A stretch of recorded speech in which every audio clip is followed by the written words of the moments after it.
네, 여러분 안녕하십니까. 6월 30일, 6월의 마지막 날 금요일 아침입니다.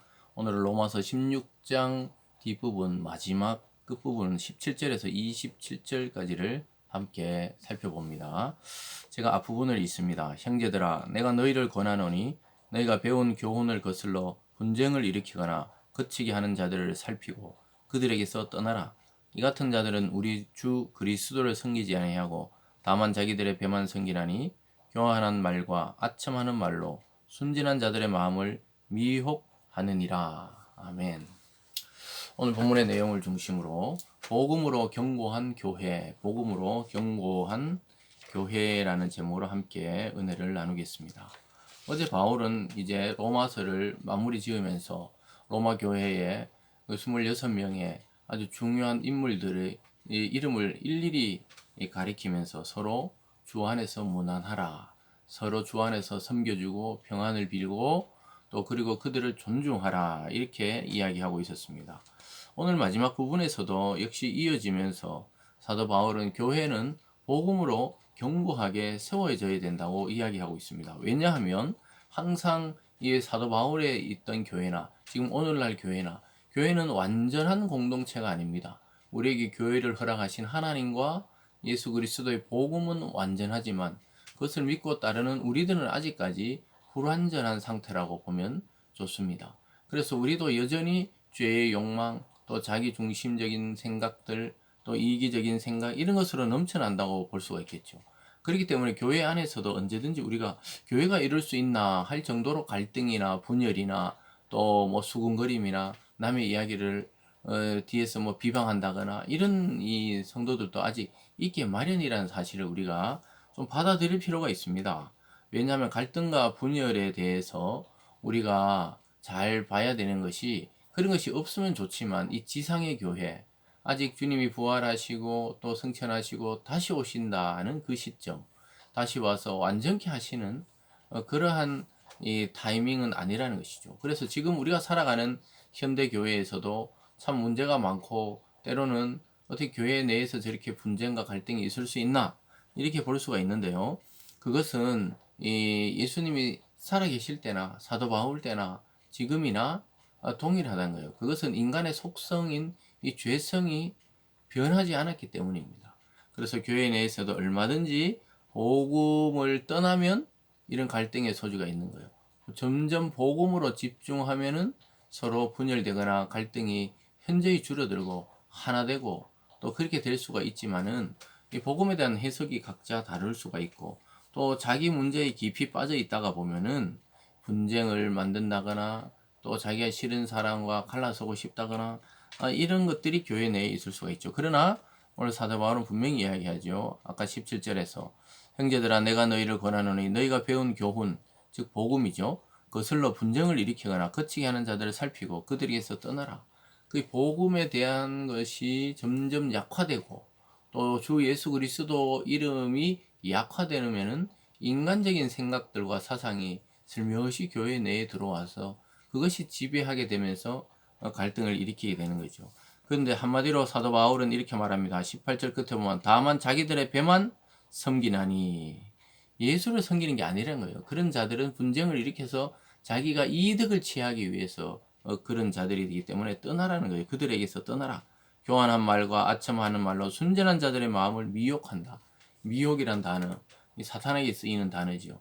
유혹하고 미혹하고 갈라지게 하고 결국 교회를 파탄내는 그러한 중심에 서게 되는 자들이 있어요. 그것은 주님을 섬기는 것이 아니라고 이야기하고 있습니다. 자기들의 배라는 것은 자기들의 이익을 위해서 이익 집단으로 이 교회를 만들어 버리는 것이죠. 그래서 교회를 통해 부를 창출하고 명예를 창출하고 또 자기의 어떤 그 사회적인 명성을 추구하고 이런 것이 된다면 이미 그것은 주님의 교회가 아니라 자기가 만들어낸 우상적인 교회가 되는 것이죠. 그래서 그런 자들에게서는 빨리 떠나라는 거예요. 그러면서 이렇게 말합니다. 19절에 너희 순종하이 모든 사람에게 들리는지라 그러므로 내가 너희로 말미암아 기뻐한다. 너희가 선한데 지혜롭고 악한데 미련하기를 원한다. 사도 바울이 복음서 이 로마서를 마무리하면서 정말 이 핵심적인 단어가 여기 나오죠. 선한 데는 아주 지혜롭고 적극적이고 또 그것에 대해서 실천하지만 악한 것에 대해서는 미련하기를 원한다는 거예요. 거기에 빠져들거나 거기에 호기심을 내거나 거기서 주동을 하거나 이래서 자기가 기득권을 차지하려고 하는 그것은 미련한 것이라고 이야기하고 있으면서 오히려 선한 데 속하는 것이 지혜라고 이야기하고 있습니다. 그러면서 이렇게 간구하죠. 20절에 평강의 하나님께서 속히 사탄을 너희 발 아래 상하게 하시리라. 우리 주 예수의 은혜가 너에게 있을지어다. 그래서 주님께서 사탄의 머리를 박살내시고 승리하시기를 이야기하고 있죠.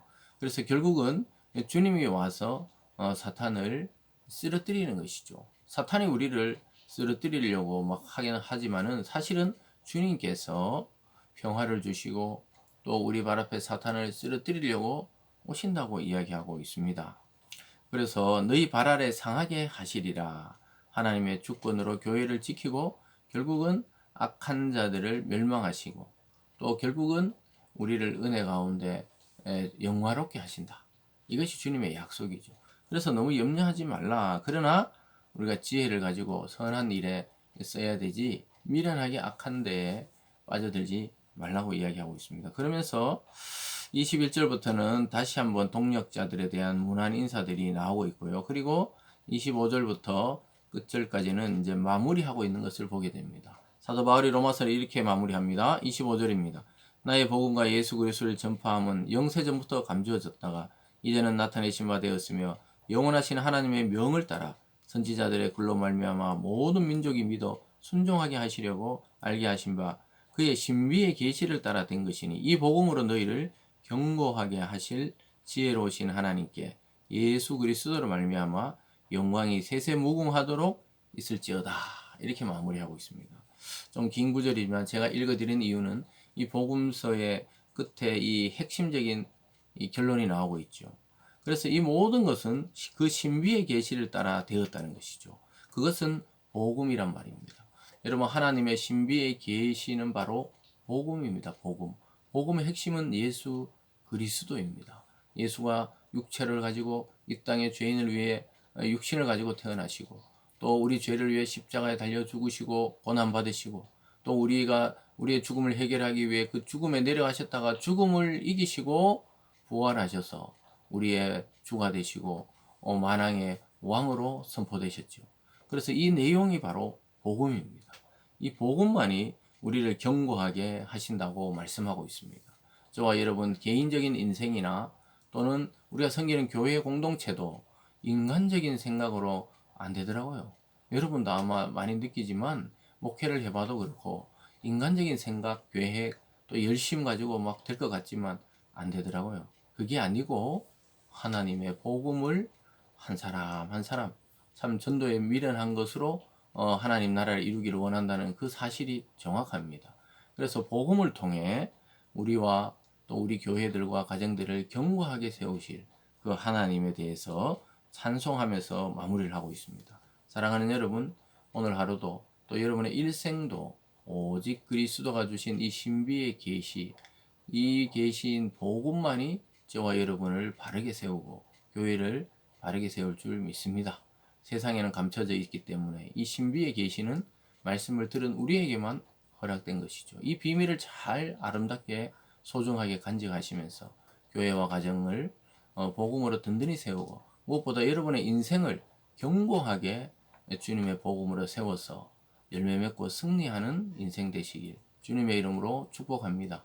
기도하겠습니다. 사랑의 하나님 아버지, 우리의 인생과 교회를 또 가정을 복음으로 견고히 세워 주시옵소서. 세상에는 감추어진 이 신비의 계시를, 이 비밀의 계시를 맡은 자답게 겸손하게 세상과 이웃을 섬기는 저희들 되게 하여 주시옵소서. 감사드리며 예수님 이름으로 기도드리옵나이다. 아멘.